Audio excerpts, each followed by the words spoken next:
The Asian Avengers. So weak. Asian Avengers. So weak. So fuckable, bro. You know? Whoa. There's 5 Asian guys together. Wow. Together. Did you ever go through a stealing phase? Do I think everyone should have a gun? Maybe.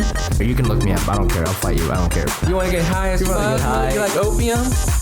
And welcome back to another episode of Asian Not Asian Podcast, a podcast where 2 Asian guys not from Asia talk about American issues no Americans care about. I'm your host, Fumi Abe. And Mike Nguyen. Today is November 21st. It's a Saturday. It's a little warmer today in New York. We hope you're doing well. Before we start the show, if you are listening to this on your phones right now, please take a screenshot and post it on your Instagram stories and tag us at AsianNotAsianPod. Let your friends know about this pod. We also, if you're iTunes listeners, please leave a review. And check out our Patreon for bonus content. And it's Christmas is coming up. We have merch. Guys, we got Asian Not Asian hoodies. It is real soft. It's real small and tight because we know a lot of our listeners are Asian, and we know a lot of Asian people used to shop at Uniqlo, but there's a whole Reddit thread about how Uniqlo abandoned the Asian population and now are catering to white people, and their jeans are bigger and we cannot shop there. I promise you, we are not doing that. Our shit's real tight because we know who our demographic is. Okay, so why don't you go to AsianNotAsianPod.com/merch, get yourself a hoodie, give us that money. And that's it. That's it for announcements, man. That's it for announcements. I like it, man. We had a good show yesterday on Hack City. Hack City is our live Zoom comedy show. It used to be a real stand-up comedy show, but right now it's on Zoom. And yesterday, we got Zoom bombed, dude. Dude, for the first time that was ever, the first time we've ever been Zoom bombed. I didn't even know people were still Zoom bombing. That's something I heard back in like March and April, and I heard it was happening to like corporate meetings and stuff. And we've done these. This show used to be weekly. We've done so many Zoom shows. We've done a lot of these shows. I actually didn't believe it was real, or also ours is like password protected and shit like that. So I didn't really believe it. But like, this dude came in. Yeah. Go ahead. Yeah, go ahead. I realized it was happening, and I was like you. I was like, oh, I didn't know this was still a thing. Yeah. Because I don't know how many times can you like jerk off on camera? I guess like a lot. I don't know. That one dude on the Atlantic just got kicked out of his shit for that because that was pretty crazy. But he wasn't Zoom bombing, right? He like didn't know the camera was on. I think that's different. No, yeah. What an amateur move, right? This guy was a pro, so this guy did it for real. He didn't even mean to do it. What an idiot. You know what I was thinking too is that it's so funny to me because Zoom bomber is always white people. I don't know if that's true, but it feels like a white people thing. I don't know if that's true, but like, and it's funny because it's like, okay, you're supposed to do all these things which are like crazy. So it's funny to me that Zoom bombing is always, it's 2 things. It's always jerking off, or whatever, like showing your butthole, and racism. It's always those 2 things. We got a little bit of both last night. It just makes me think that like, if you're this kind of person, you're just like, okay, think of the craziest thing you could do, and this guy is just like, oh, yes, ching ching chong chong, like that's like his favorite move, like if what's the craziest thing I could do? I guess I would like eat a whole cake. I don't know. You know what I'm saying? Like, what is the move?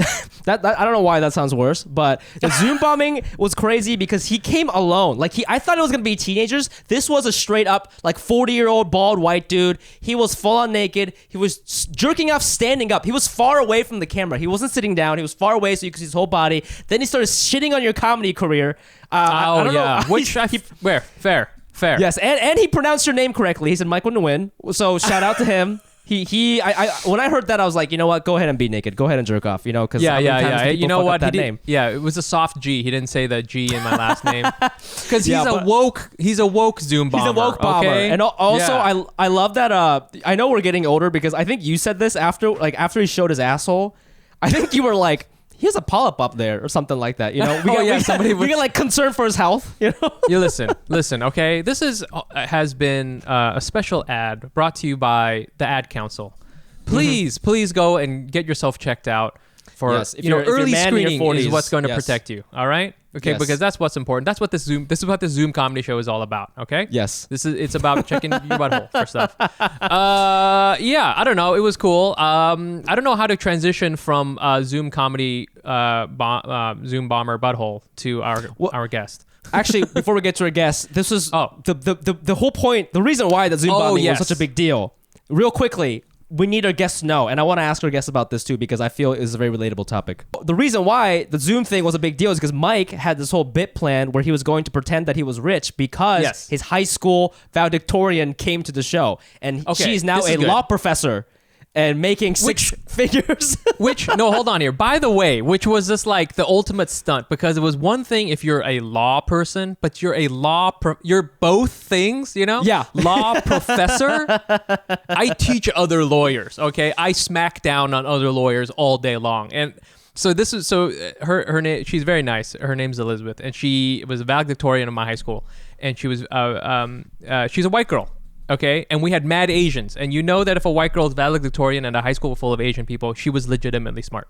So I'm so glad that she was there. I was no dummy. No funny, no nepotism. This was real. She read those books. This was real. It was she crushed it. You know, respect.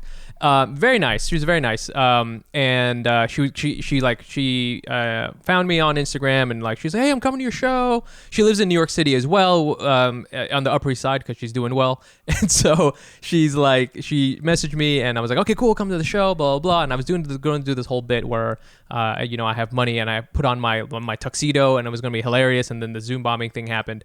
And I have to say that like this could be an episode. I feel this could have been a TV episode because it was like, you know, the TV episode where the guy, the main character has to kind of like take restock of what his life is going on, what is going on in his life because he, someone from his past comes in. It's like, hey man, looks like you're doing great, buddy. You know, and he's just like, oh no, what? I'm just looking in the mirror and I'm just like, what is going on with my life? And she's got a family and everything, and she's a law professor. Yeah, this all happened in front of her family. I mean, this was right in front of her family. This is a big mess. I mean, your plan just really derailed. It went right. I can't believe you were trying to impress her, and the first thing that happened is a naked white dude showed up with his dick out, dude. Which, by the way, I mean, no comedy is as good as a white dude's dick. We can all admit, okay? It was so good. It was very funny. So I was gonna do this whole thing, and it kind of like made me think like, our lives are so different, because we started in the same place. Literally, we were in all the same AP classes, and over time, like I've become, I guess, a creative person. I hate saying that, and then she's become you're worse. You're a professor. Podcaster. That's way worse, dude. Oh my god. I'm not even a creative person. I'm a content maker. Oh, that's the worst thing. I make content. It's terrible. And she's like a law professor. So it's like kind of made me think about that. And it's cool. It's fine. Here I am. This is what it's about. This has turned into a therapy session. It really has. Yes. Well, let's get into it with our guest. I want to ask him about this too because he's also, I don't think we can call him a content creator. That's mad disrespectful. But disrespectful. Hey, I'm sure that there was a time when maybe he was trying to impress his high school sweetheart and then nobody showed up to his film screening. I don't know, maybe it happened. I don't know, maybe. We gotta get into it. So what's our guest about today, Mike? Our guest today is a writer, director, producer. He's written for such shows as Gotham, Once Upon a Time on ABC, and Little America. He's currently showrunner for Gremlins Secrets of the Mogwai, I hope I said that right, on HBO Max. He's also a founder of the comic book publishing company TKO Studios. Also, married to a white lady. That's pretty nice. Shout out. Shout out to Straight Basic Asian Man Energy. Give it up right now give it up right now for our guest Tze Chun. God damn it! We had a whole meeting about this. We had a whole meeting about the pronunciation of his name. Oh, it's the best intro I could have hoped for. How you doing, Thank buddy? you so much, man. Thanks for coming on the show, dude. No, good to be here. You heard Mike's story. He was trying to impress this girl from high school. You weren't valedictorian in your high school, were you? No, I obviously was. Are you kidding? Yeah, I was valedictorian in my high school. Are you serious? Are you being serious? Yeah.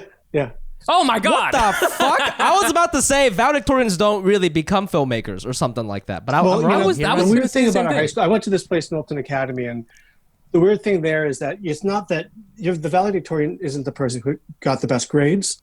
They vote for him, or her. Whoa! So I was actually just the most popular.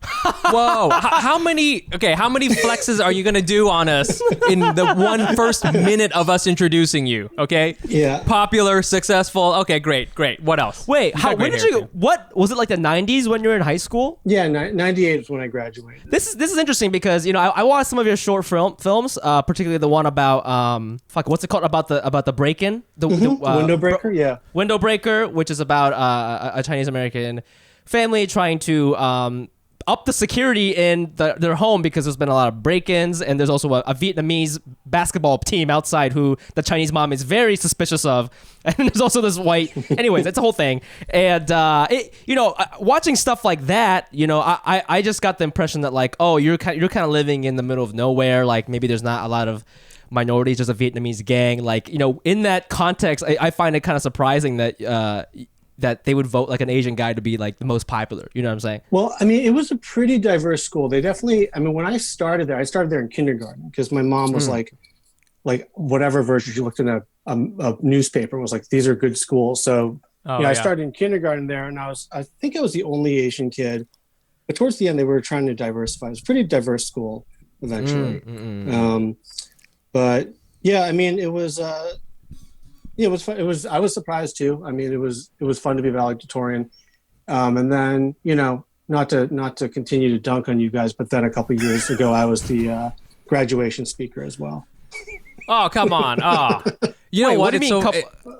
Couple years later, like in college? No, they invited you back, right? Yeah. Oh, they invited you back to be the keynote. Oh my God, it's so funny. I now will sometimes get a little letter from Berkeley saying stuff. I'm like, oh, maybe they want me to like say or do something. No, they just want, because I once donated like $20 and I think they want another $20. And that's entirely. You gotta never. I've made a huge mistake. It's so stupid. In high school, you said you were like the popular kid. Like, what was?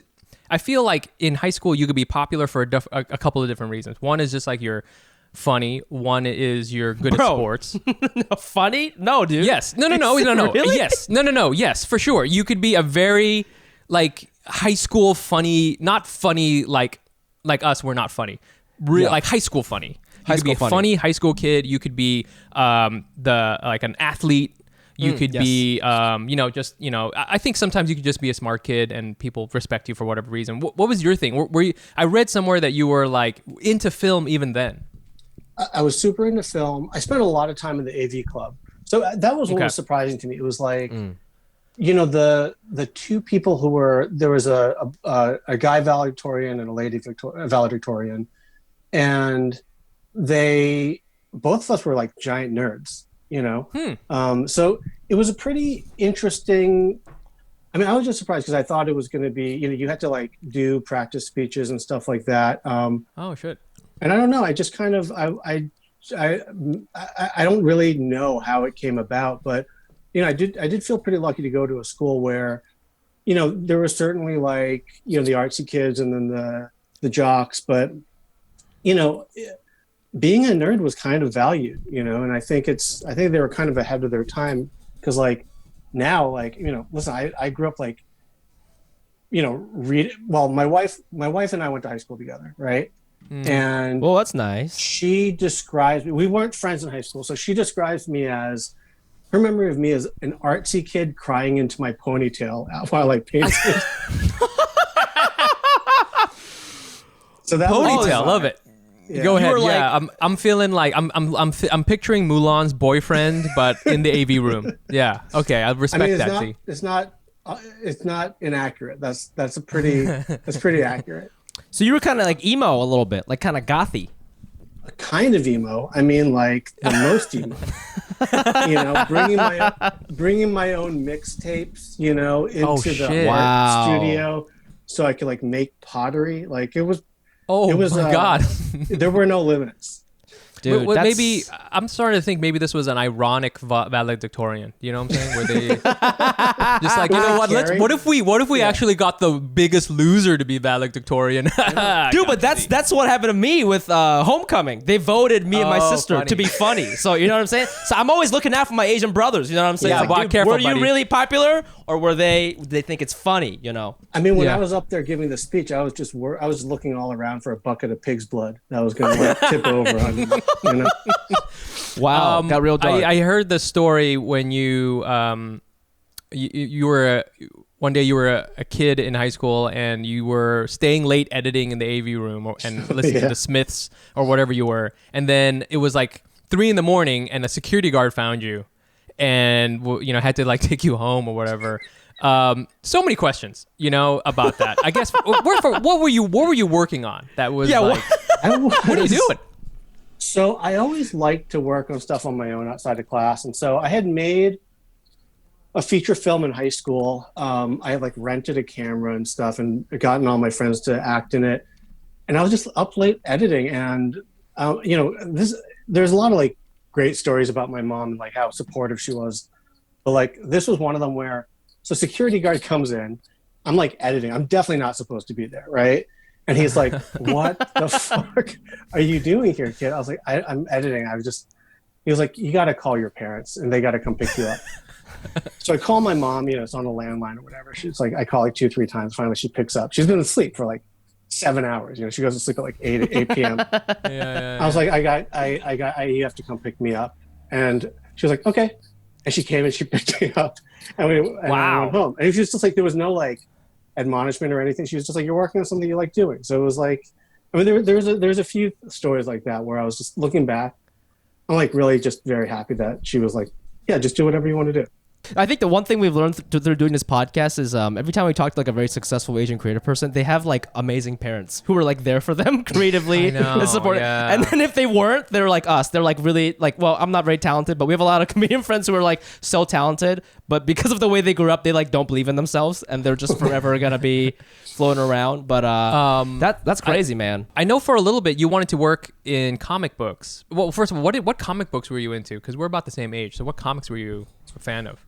I was into a lot of X-Men stuff, like Chris Claremont and John Byrne's run. Then I started getting a lot into Frank Miller. So Frank Miller was like my jam. Yeah. And actually, I met Frank Miller. He was really cool. I brought.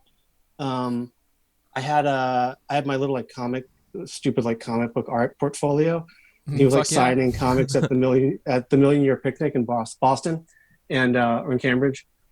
And I like showed him all of my stuff and he like signed my comic books. He was really cool. And then as I was walking away, I was like 13 and he just kind of like took my mom aside and he was like, he's way too young to be reading any of these comics. They're like R-rated movies. So he like completely narked on me, but I still love him.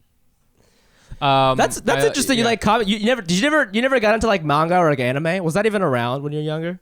No, man, I'm so old.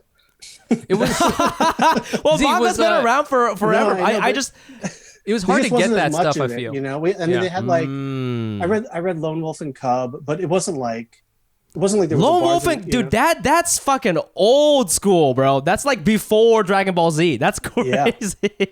I mean, I'm old enough where I remember in college, like my friends were like fan subtitling anime. Yeah, dude.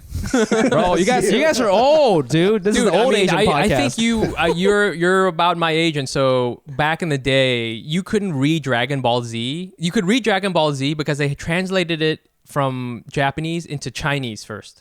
They translated Chinese. So all my Chinese friends were really into Dragon Ball Z, and then they would hand it to me, and I'm like, it might as well be in Japanese. It's just like, you know what I'm saying? It's like, oh, here's read this. It's also in Greek. I'm like, fantastic. This has nothing to do with me. Like, so it just took so long. I'm really curious because it sounded like you were learning about plot. How did you get that first? That industry job, because like Fumi and I, we're trying to get into there. Fumi works for Comedy Central. He's going to be fired too, and I'm sure. And how do you it seems like such a crazy thing to even think about, and and you were able to kind of like get into that world. Like, what was your steps for that?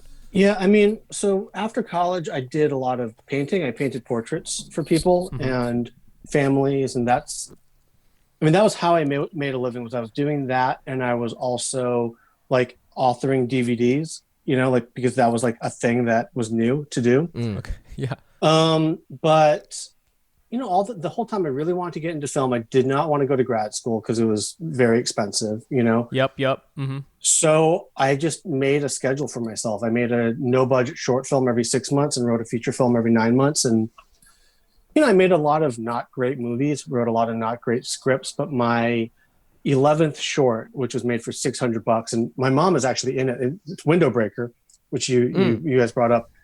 My mom is, the mom in that movie. The kids are like kids from like Quincy and Randolph in Massachusetts, near where I grew up. And we shot it in my childhood home. So it was like, I was just making this stuff. I was submitting it to festivals, always getting rejections. And then that short, 11th short out of college. So, 3.5 years of making short after short after short. That one got into Sundance. And that was like the first time that I met anybody in the industry. Okay. I can definitely relate to failure. Okay, I got all of the whole story, got that part. That was banger. It's kind of interesting because like, I know that like now there's a lot more push to like, there's, for example, if you made that story today, like I have no doubt that you'd get more attention than you got back then, just because they're like into stories like that. They're like, oh, Chinese people also people, like they're also they also have interesting things happening to them. But like, I don't know how old exactly you are, but I thought it came out in like 2006 or 7 or something like that, right? Like, that wasn't that long ago. I remember being in high school, but even then, like, there wasn't like a program for like, hey, let's get like diverse people together, or like, hey, let's look out for these things, like, and I'm just wondering, like, now that you work in the industry, if you see like any differences in like the kind of stuff that people are looking for or kind of like keeping their eye out for, if that kind of makes sense. Yeah, I think, I feel like I'm kind of like in the middle, but at the same time, there's so many younger Asians getting into the entertainment industry. It's pretty interesting. I went to this thing. It's like an Asian showrunners brunch. So people who are at the level where they're running their own shows. And, I think 10 years ago, it wouldn't have been a brunch. It would have been 2 people, 3 people like sitting around a room. Right. Yeah. And now like there's 30 showrunner level Asians in Hollywood, out of the 500, 600 shows. And there's a ton of younger Asian writers coming up. Like, I wanted to make sure that there were some Asian writers in the Gremlins writers room. And there was just a lot of people to choose from. And it's really cool. Cause I think when I was growing up, there were, of the Asian Americans, it was like Justin Lin, Wayne Wang was making movies, but now there's just like, and then even when I was getting into it, like there weren't that many of us, but now there's all these like young writers, young directors. Like, I think that people start to see it as a viable career path, once they start seeing a few faces up there. And it's really awesome. Like I was coming out of this brunch and talking to people about what the industry is looking like now and how it's changing. It was really inspiring, actually. Yeah, when I was like, when I saw that you're like the showrunner for the Gremlins, I thought that was really cool because one of the things I'm struggling with is like, I work at Comedy Central now, and like we pitch stuff, we make videos, and I've done that for other companies, and it's cool, it's fine, but I'm always pitching to white gatekeepers or like white directors. Not that there's anything wrong with them, but they're just the people who say, oh, this doesn't make sense, or this is too niche, or whatever it is. And I don't know, I feel that sometimes the things I bring or whatever, like they don't understand, or like sometimes I catch myself filtering before I even bring it to the pitch. I'd be like, they're not even gonna understand what the fuck I'm talking about, so I'm not even gonna pitch this. And I think that it would really change the way I work creatively if my boss was a person of color. I've never even had that experience ever. I've never been in a creative spot where my boss is like a black director or like, and it's always just been like a straight white dude. So I'm real used to that now. But yeah, I just kind of want to talk to you about that to see like if, because, you run a writer's room, and for a lot of people, you might be their first Asian boss, in that kind of scenario. And that's kind of cool. I talked to my buddy, Andrew T, who is, from Yo, Is This Racist podcast. And he was like, yo, let us on that podcast, Andrew, if you're listening. Yo, hook it up, Andrew. Okay. But he was in a writer's room recently where he was like, everyone in the writer's room basically told them like, "You're the first Asian writer we've ever worked with." Shit. These are people who've worked 20 years, 30 years. So Yeah. I mean, when I was staffing on network TV, I staffed on network TV for 6 years. For 5 of those years, I was the only person of color, in the writer's room. And it was kind of frustrating. I definitely let it get to me, after the first 2-3 years. I was very frustrated by it. And then after Well, in what way? Just how the so? fact, did something happen, or just the fact that, I think was it's it just the fact of it, and it's like, you don't want to, and then you see it year after year, people are, leave the show or they're let go, and then the same problem happens. And then the last 2-3 years I was staffing on shows, there was only one woman in the writer's room, and that was also a super weird dynamic. But at some point I kind of just decided, like, listen, like I could be getting upset about it every time I go into work, or I could just try to gather up enough power that I can run my own show and I can staff it up how I want. Because what I was seeing is that, the people in power, it's not like they're doing anything malicious, and, they're all very, self-described liberals. It's just they don't think about, diversity in the writer's room, whether that's, race or sex. And, when I started running Gremlins, because we've got a crew of like 125, 150 people over at Warner Brothers, like, me and the producers were like, we're going to staff this up 50-50, male, female. It's going to be a very diverse writer's room. It's going to be a very diverse crew. And we want to also make sure that it's not like, yes, it's diverse, but only on the lower levels. We want to make sure the department heads are diverse. Yes. And then it becomes kind of like a self-fulfilling prophecy, because they also hire, their own diverse crews. And so, that's one of the things I'm most proud of in Gremlins is like we have, 50-50, across the board. And that meant giving some people their first chances, like they might have gone from being a storyboard artist to becoming a director for the first time. But we were like, they're going to bring other things to it. And why shouldn't this person have a chance, Why was it so important for you to bring all these diverse things? Because for Gremlins, this is a kid's cartoon show about aliens, gremlins. Yeah, like, so you could see somebody going like, well, why does it have to be diverse? These gremlins don't have color, like they're all just gremlins of color, GLCs. They're just like whatever fantastical creatures. But I could see, I guess, like what would be your response to somebody saying something like that, I think that it's regardless of what the program is, I do think that the crew should be diverse, it brings different perspectives. And also, like, this take on Gremlins is that, so, there's some things I can share about Gremlins, some things I can't, but basically sure. the story of, Gremlins Secrets of the Mogwai is it's, we basically want to make like a, 10 episode Pixar movie. So it's like a co-viewing show where like adults can watch it with their kids and teenagers can watch it. And it's about, the old Chinese guy at the beginning of Gremlins. This guy, Mr. Wing, he owns a shop, and he's like the guardian of Gizmo. This show is actually a prequel, and it takes place in 1920s China. And it's about when that guy was 10 years old. So I want to make sure that the people who made the show, there's a lot of Asian creators on the show. And just to get their perspective, even down to like character design and backgrounds and stuff like that. That's yeah, tight, I mean, dude. I think the worst writing scenario is you got 10 white guys writing about Shanghai together. That sounds terrible. They're all like, open on Gremlin. He's eating sushi. And speaking Chinese. And speaking Chinese, but then also a Mongolian is there. One thing I loved is I follow you on Twitter. I love all your tweets because you're just like, you just the way I could always hear your kind of righteousness on a lot of things. One thing I love, this was back in the summer, you had a tweet that said non-Asian writers write Asian characters. So I'll read the whole thing. So non-Asian writers write Asian characters without making their motivation quote unquote honor challenge. And I love that because I want to say this is around when Mulan came out. And was that where that came from? Because like you were talking about that, and it was like there was the honor thing and there was the chi thing that was the big thing in the movie, and I was like, what the fuck is happening? So I mean, it was a little bit about Mulan, but it was really about, and I can't name the script, but somebody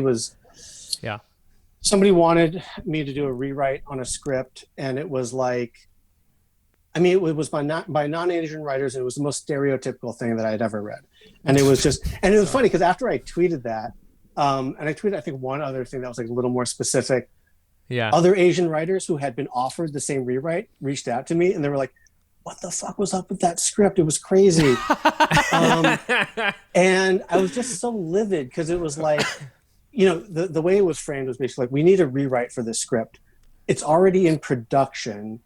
And I was like, you have to take the script and you have to throw it in the trash. That is the rewrite that I am going to propose. Yeah, burn the studio down. Somebody to come in, put their name on the script, and basically be like, look, it's okay because there's an Asian writer on it.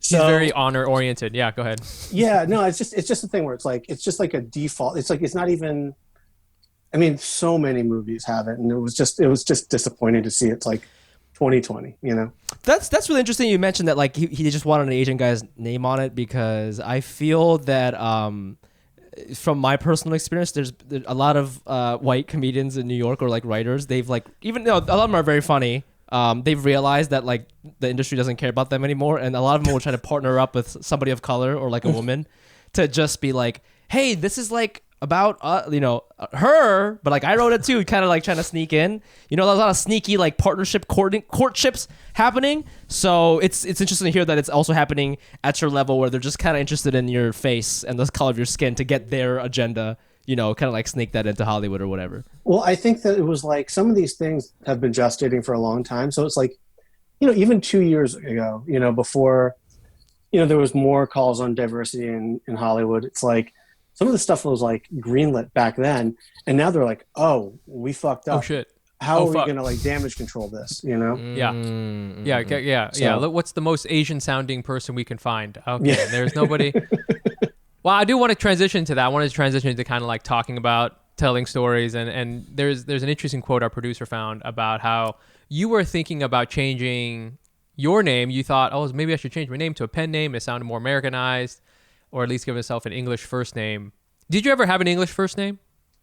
No, I mean, when I was a kid, my mom and dad called me Bao Bao, but it just means like precious little baby treasure or whatever. That's an even more Asian name. Are you kidding me? He went the other way. It makes it sound like they had a small panda at home. Okay, so but then you said you're in this quote. It says, but at some point I said screw it, right? And you obviously go by Z. So do you feel that was? I mean, obviously I think you feel it was the right move, but at the time, was there a lot of trepidation where you're like, maybe I should go by Daniel? Yeah, I mean, certainly. And by the way, Daniel Chun is a super, super successful TV writer and producer. You mean Bao Bao? Yeah. He's much great. More successful than I am. So, shout out to him. He made the right choice. I mean, there was a time where I was like, okay, well, I'm nobody in the film industry. I'm submitting these scripts. What does it look like when it says Tze Chun, spelled, Tzechun on the front cover? Because it's like, do they think that maybe I was not born here? Do they think that maybe English is not my first language? There's all these things. And I tried, I remember I wrote out 50 different names, and I was like, oh shit, 10 names. And then I typed them in and I just looked and I was like, this is not right. This doesn't feel right to me. It's like, why should I be changing my name because of some conception that they have about Chinese names? So I would just rather get, successful enough that everyone just have to learn how to, pronounce my name. No slight on you for mispronouncing my name early on. Totally got wrong. It's crazy because that small decision you made, it's like it gives other people with foreign names a little bit of leeway or hope, because if I'm thinking like, okay, if they're gonna read a script by a guy named TZE, they might read a script with a guy named Masafumi, like they might open it, but if you change your name to goddamn Daniel, they might not have opened my script, so like, thank you for not changing your name is what I'm saying. Like I think there's like a domino effect. Super successful. Very successful human being. Hey, thanks for coming over, Kelly. Oh wow, Fumi, this is so nice that you have me over. Yeah, it's a Tuesday night, so I thought we could maybe get together and do stuff. So Oh yes. this is let's go into my room. I have a really big apartment. This apartment is so big. I wouldn't have imagined it to be so big at all. Yeah, I'm pretty. I'm a pretty successful podcast. You should check it out. I've heard. Yeah. So nice. Oh, we're still walking. So far. Okay, check it out. Oh. Whoa. Now this is where the magic happens. Ooh, never heard that joke before. So fresh. You're so Yeah. funny. Now, are you ready to get down and do the dirty on this bed? What do you think about this bed? I've never seen a bed like this. It looks so nice and supportive. Yeah, Oh my we could do gosh. all the positions on this bed. Oh my gosh, including missionary? Including missionary, Fumi's favorite and only option. What kind of where did you get this mattress from? This mattress is called Helix Sleep Mattress. Helix Sleep has a quiz that just takes 2 minutes to complete and matches your body type and sleep preferences to the perfect mattress for you. Whether you're a side sleeper, hot sleeper, like a plush or firm bed with Helix, there's no more confusion and no more compromising on an average mattress. Helix Sleep was even awarded the #1 bed overall mattress pick of 2019 by GQ and Wired magazine. Just go to helixsleep.com/Asian. Take their 2-minute sleep quiz, and they'll match you up to a customized mattress that will give you the best sleep of your life. They have a 10-year warranty, and you get to try it out for 100 nights free, risk-free, unlike what we're about to do right now, Kelly. Wink, wink. They'll even pick it up for you if you don't love it, but you will. Helix is offering up to $125 off all mattress orders for our listeners at helixsleep.com/Asian. That's Helix, HELIX, sleep.com/Asian for up to $125 off. Oh, you got a condom?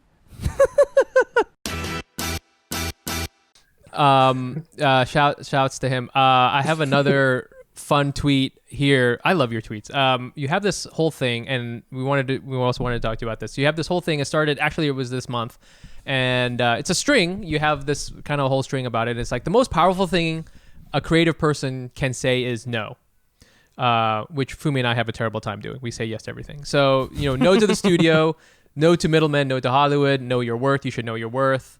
And you're talking about how different creators are getting these terrible, options for their IP, and that you're talking to creators, and you're saying that creators, you're the one who have a lot of the power, right? And I wanted to get into that a little bit. What made you sort of tweet that, and what made you, because that's something I see you say quite a bit. Like, you're very pro creator, obviously. Yeah, what happened to you? Did something prompt this? Yeah, what happened, buddy? I think point to the place on your body where Hollywood hurt you. Bao Bao, tell us where they hurt you, Bao. Here's a ponytail you can cry on. Here's a pony. Yeah, do some pottery. Yeah. I just think that there comes a time, early on in my career, I obviously had to say yes to everything, because you say yes, yeah, you get the work experience. And then there's a certain point in your career where people are still treating you like you are starting out, And I think that because studios perceive themselves as having all this leverage, they typically will lowball you, And what I found is that as a creator, it truly is the most powerful thing you can say is no, Like, I've had people send offers, and then I'll just say no, and they'll just say they'll be so confused because they're so conditioned that every creator is going to say yes to everything. Right. And to people who are writing their books or writing comic books or their screenplays, I do think you reach a certain point where you don't have to say yes to everything. And honestly, it's in your best interest when an offer first comes in to just say, this is not even in the ballpark of what this is worth.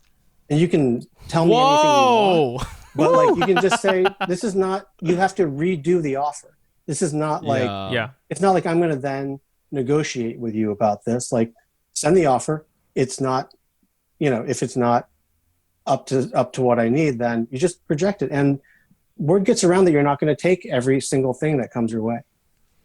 Yeah, that's a great thing. I feel, two things. One, I feel like, I think all creators have a hard time saying no because it is like a very brutal industry, and I think you think to yourself, well, what if something else doesn't come around, And I think that's the main reason why people don't say no. But there's another layer of reason why I have a hard time saying no, and I think it's because I'm like Japanese, and I never worked in Japan, but I saw my dad come up the fucking Japanese business organization and in general over there, and you read it in the animes and shit.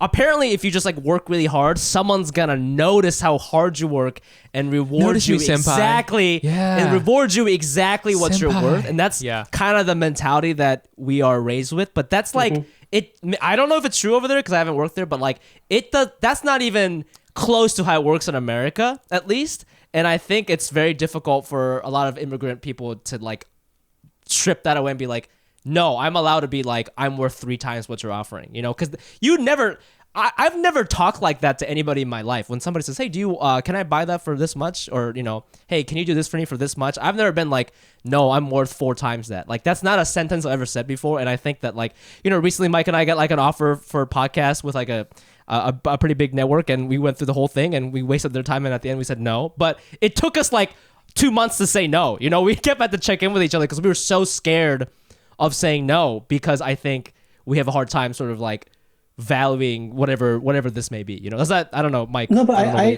mean, I think that that's supernatural, and that's also what, you know, I went through for many years of, and you know, I certainly took deals I think were below what I brought to the table, but at the same time, like, you know, I gained a lot of stuff from it. I gained a lot of work experience. I met a lot of people that I liked working with, and I just generally learned a lot about the industry and how to become a better writer and director. So I'm really talking about like when you get to a certain point, you know, and you're going to realize that you guys are bringing a lot of stuff to the table, and you know their default is to, you know, devalue creators and lowball, you know. So speaking of like creating stuff, so Fumi and I we sold this little thing.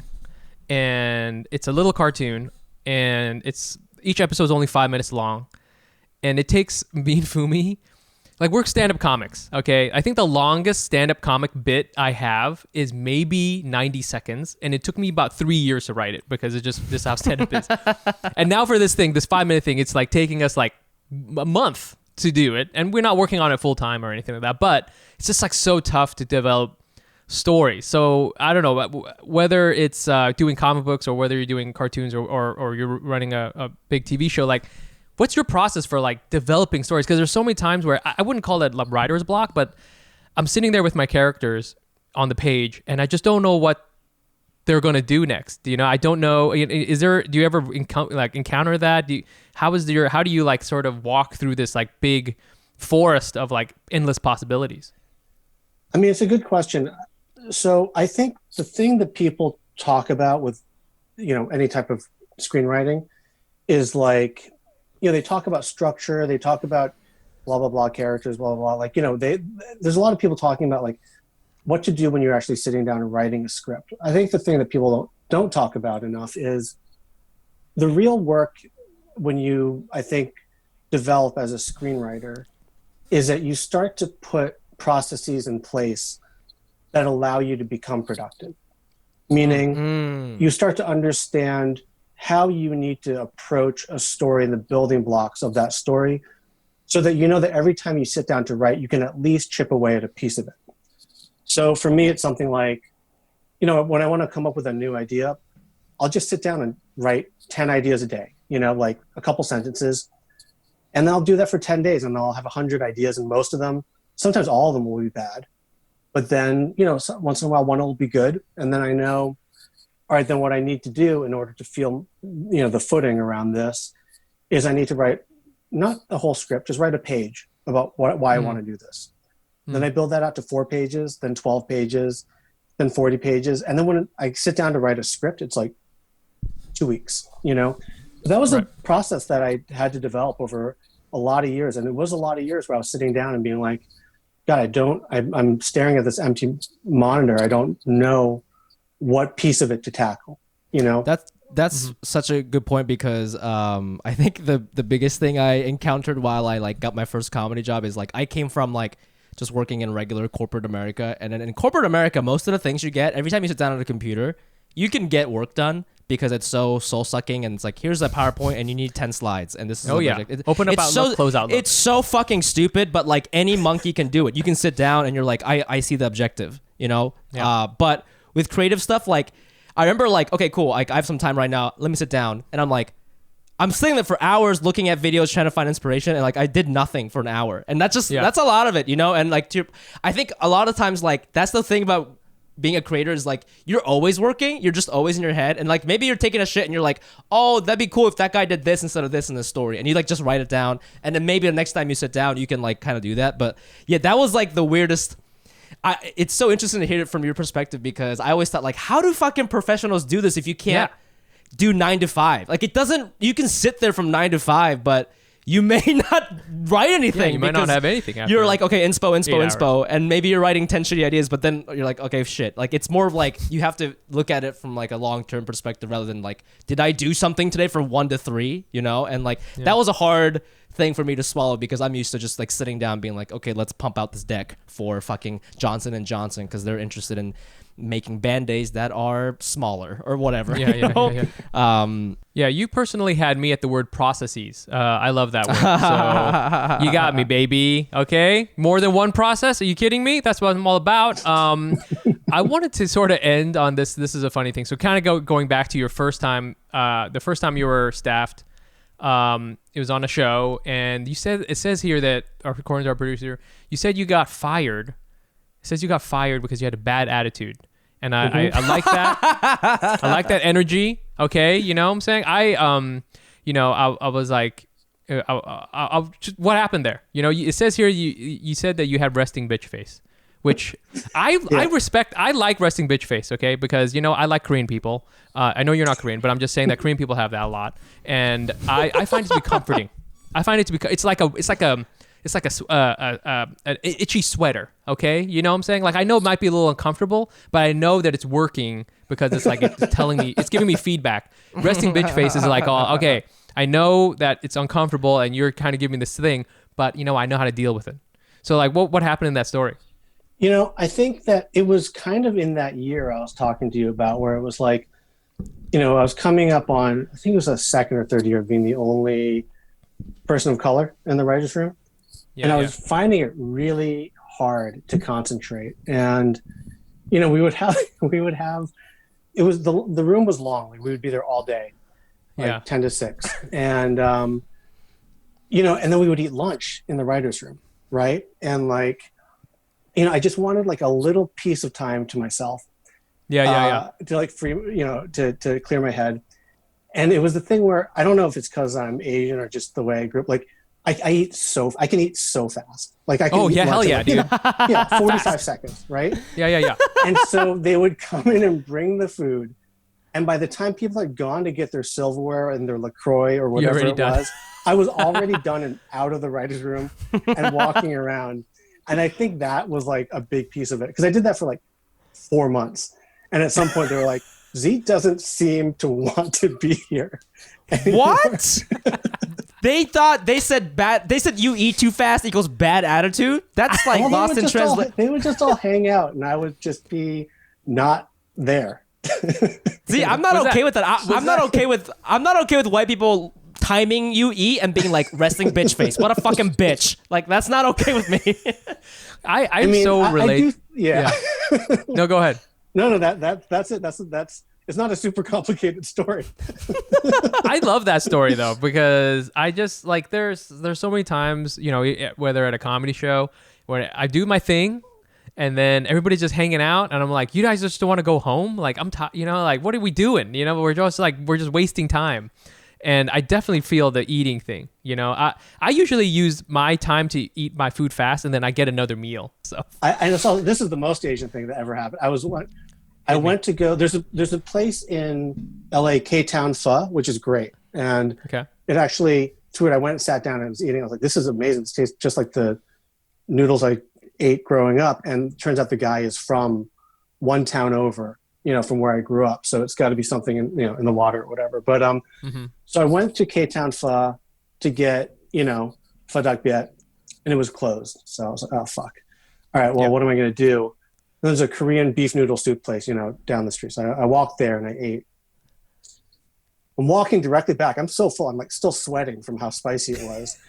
And the guy from K-Town Pho has opened his shop. He's standing outside and he's like, oh, thank you for coming back. And I was so guilty. I didn't know how to, it's in LA, so it's just in the middle of nowhere. There's nothing else What that can I you could be do? there for. I get it. Yep. So I just walked directly into Cape Town Pho and then just had another lunch. Oh my God. Yeah. With that You have no- he was so excited that I was there again. I was just like, I'm going to do this. I'm going to eat 2 separate ethnicities of beef noodle soup. Z, 15 minutes away from This is who I am now. Have you no self-respect? My God, Z, what happened? That's the other thing about Yeah. fucking having more diverse writers' rooms. I noticed recently on the shoot, like, and the less, like, the more white people you have, like, the more likely that your lunch will just be a sandwich, And I feel that. Oh my God.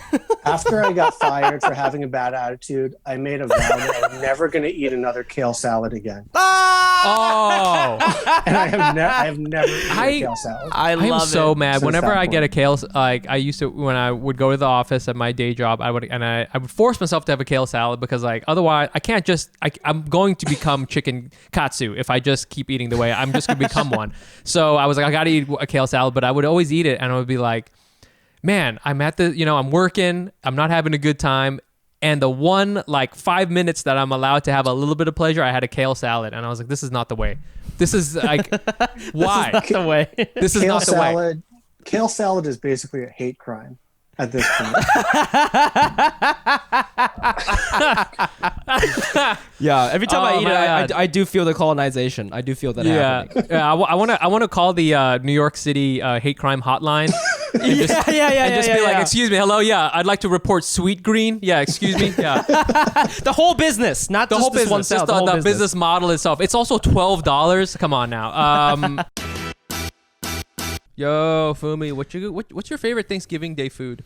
Rice. Really, you eat rice? Yeah, we don't rice. we don't do Thanksgiving, bro. We're Japanese, man. What you and your Vietnamese family, you guys just take a break from pho and you make turkey? We definitely eat egg rolls because egg rolls is God. Yeah. But we'll throw. You know what? We're trying to assimilate. We're trying to throw a little bit. Of Yeah, you try to be stuffing in American? there. Okay. We're trying to throw a really? little bit. Yeah, hell yeah, dude. With some Hennessy. Hennessy and Why stuffing? not? I mean, the awesome thing about it too is once you eat all that stuff, man, it's gonna be Brown Friday. Brown Friday, baby. Don't get stuck with a post-Turkey Day disaster. Protect your pipes with a Hello Tushy bidet. For years, bidets have cost thousands of dollars and were available only to the richest of a-holes. The Hello Tushy modern bidet attachment is here to democratize the blessing bestowed by bidets and offer clean buttholes to everyone. Ooh, who doesn't like that? Hello Tushy attaches to your existing toilet. No electricity or additional plumbing needed. And cleans your butt with a precise stream of water. All for just $79. And your Hello Tushy will cut toilet paper use by 80%, so it pays for itself simply by how much TP it saves you. Because with Hello Tushy, you don't wipe at all. Hello Tushy is your new hands-free butt buddy. Every Hello Tushy bidet attachment comes with a 60-day risk-free happy butt guarantee and a 12-month warranty. That's a long time. Stop wiping your butt and start washing and join the millions of happy Hello Tushy customers right now. Hello Tushy is the perfect gift for the whole a days. Hey, get 15% off Hello Tushy bidets plus free shipping right now at hellotushy.com/ANA. This is Hello Tushy's best offer, so make your whole a days a little happier and your Brown Friday a little cleaner by going to hellotushy.com/ANA for 15% off bidets and free shipping. hellotushy.com/ANA. We're going to do our new segment. It's called Mismanagement Consulting, where we take some questions from our fans. Fumi, tell them how they can get onto Mismanagement Consulting. Yes, so to get on Mismanagement Consulting, all you got to do is text us or leave us a voicemail, which we prefer much more, at 917-755-9596. That's 917-755-9596. Or if you're shy, you can email us at AsianNotAsianPod.com, or there's a link in this episode description where you can fill out a Google form if you want to stay anonymous. Now, Mike, what is the... we got hired again this week. We did. We signed that SOW. SOW, it's signed, and the Master Service Agreement. MSA, you know what's good. Corporate Asians, what's good. Today's question, we're not going to say this person's name, but this is what this person wrote. Okay. Hello, longtime Patreon and ANO here. ANO, Z, by the way, stands for Asian, not Asian listener. We're not talking about butt sex here. Longtime Patreon and ANO here. Shout out to my Viet brother Mike for speaking the truth to lackluster pho in New York City, and Fumi for his obnoxious and Fumi for his obnoxious and iconic laugh. JK, love you, Fumi. Hey, fuck off, buddy. I'm in an interracial relationship and I need your help. I'm a Vietnamese American male dating a Korean American girl. Jungle Asian versus Mountain Asian. That sounds like a porn, if you will. How can I bridge the differences between our two races? And what advice do you have for the holiday season for us when we meet each other's family? Now, this one, they hired us for a reason, okay? It's not a tricky one because we have an expert here. Fucking you, bro. You're in this exact... Oh, that's like you fucking forgot? You forgot? I have to confess, this is actually me. I'm calling in myself. You're really struggling. I'm really struggling, and I would love to have some outside perspective. First, also shout out to Ali Wong, because without her, we wouldn't. How would we ever describe relationships? These kind of jungle Asian versus like fancy Asian, mountain Asian. What the fuck is mountain Asian? It does sound like we're Pokemon, like, oh, that's a tricky one, man. I think, and I love too that I used to have a joke about how I'm in a interracial relationship and I'm dating a Korean woman. Ha ha ha ha ha. Never worked, but I feel that it's true. I don't know if people understand how different Vietnamese people and Korean people are in so many ways. We have the Venn diagram connects only with rice. That's like the only thing that we have, and even their rice is different from our rice. So maybe our Venn diagrams actually don't mix. It's tricky, man. I would like to say, like, maybe because you guys are both technically from the or like your families are from the same continent, but you're like a little bit different. That might be causing like a different set of problems than someone like me and Z, who are with like our partners who aren't Asian. So it's like, I don't have the expectation that she is going to understand anything, right? But you, just because she looks like you a little bit, you might have an expectation, like, why can't you do this? Like, you know what I mean? So I feel like maybe like Asian on Asian dating, mountain Asian versus jungle Asian, that might be a more heated battle. You know what I'm saying? This might be a contested battle. I agree. Now I think about it, there's a lot of little things that you think that would be the same, but is different. And there's like, let me think. I don't know. Should we try to bring our guest in and just hear what we think? What are your thoughts? What is your professional opinion about this? My professional opinion. I mean, yeah. I don't know. I mean, I guess I dated a... Ooh, are you one of those? No, I dated a Chinese girl in college, and I dated a half Japanese girl in high school, and it was pretty different. It was also the Chinese girl was just culturally very different, even though she was Asian. She was Chinese American. She had grown up kind of like rich in Fort Lee, New Jersey, in like a very Chinese enclave, and it was just shout out to anybody who has to even describe it to your white friends who just assume that you guys are the same. But no, I think that there's at least, I do think that there's like, when you're dating someone who's, not Asian, there isn't the expectation that, you kind of just say like, okay, well, these are the things that are different. You can kind of get ahead of it a little bit. Yeah, that's very true. Also, shouts to Fort Lee. That place is so Asian. It's not even in America anymore. So it's So just a couple of things. I always relate to everything through food. So we cannot understate how much food matters to Asian people of all kinds. I mean, we just talked about Z here, guilt eating pho. So like, it's really important, and it's really something for me, talking to another Vietnamese dude, like, food can mitigate a lot of it, So for example, like eating a lot of if their family cooks for you, eat as much as you can, because that like is equal to love. You know what I'm saying? Like the more you eat it, the more love you have for the family. It's like a crazy thing. There's also just stuff about little...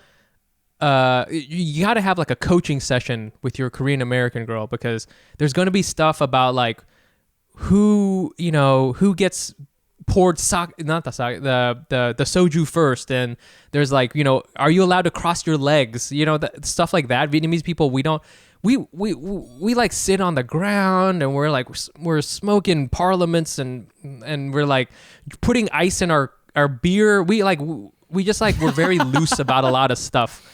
And that's something I think will it could cause a lot of barriers, just like those little small things. Like one thing too is like both, I think Korean people sometimes eat on the floor, Like, but they sit on that little table. There's a little table, so you got to figure out how to do that. When talking to her, know that like things that we think Vietnamese people think as being completely normal. For example, all of the Vietnamese families, a lot of times, if there's a lot of us, we all sleep in one room on the floor. That's completely Vietnamese. It's not even a refugee thing. It's just our move. It's just like, you know what? Why do we need to have a bed? Move. The ground is the bed. It's your special move. It's just a dope thing we do, and and that could be real jarring to someone who's not used to that. They're just like, why, you can't afford beds or something? It's just like it's just something. So I think it's about opening those communications and talking to each other, and then like having her point out little pitfalls to her. I mean, to you, and then vice versa for her. Although Vietnamese, I think we're like more like kind of easygoing about that sort of thing. I don't know, Fumi, what do you think? I think when you're like meet the parents, which is his second question, he's scope creeping.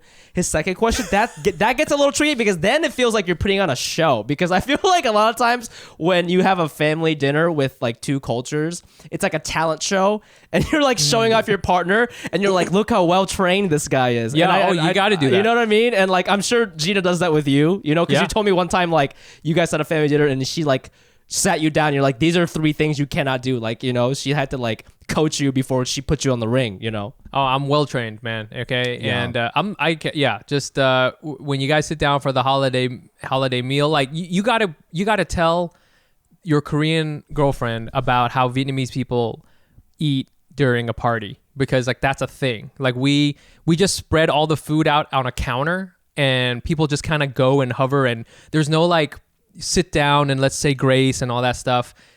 The Vietnamese people don't really do that.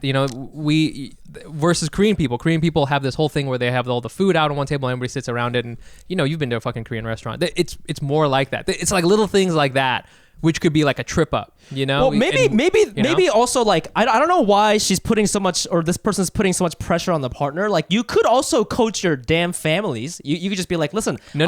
over. You can't. I would do that, bro. If I was dating someone like you, bro, I'd be like, I'd call my parents, be like, bro, I'm bringing over a jungle Asian, so you know how it is. No judgment. And then like I think all expectations are off. Is that not an option? You can't do that with Asian people. You can never get someone like me. Okay, Fumi. But also, it's that sort of the thing is that like it's going to be. I think it's really tough for you to go to your parents and like. You can start that conversation at first, but like you're dealing with like uncles and aunts and cousins and all sorts of, this is our tradition. We got to do it this way versus like trying to get one person to do it. That's what I would do. That's just me. That's, so good luck. Eat a bunch of each other's food, try not to make out with each other in front of each other. Cause I know that's a white people thing. Z, thank you so much for coming on the show. Thank you for having me. Where can our listeners find you? Comic Book Company, you can find us at tkopresents.com or TKO Presents across all social platforms. You can find me at the Tze Chun on Instagram or Twitter, mainly on Twitter. TheTzechun. Yeah, I'm around. All right, and you got anything? You got anything cool coming up? Me? Yeah, you. We don't have anything cool coming up. Why would I ask Mike that? I know his schedule. It's empty. This is it.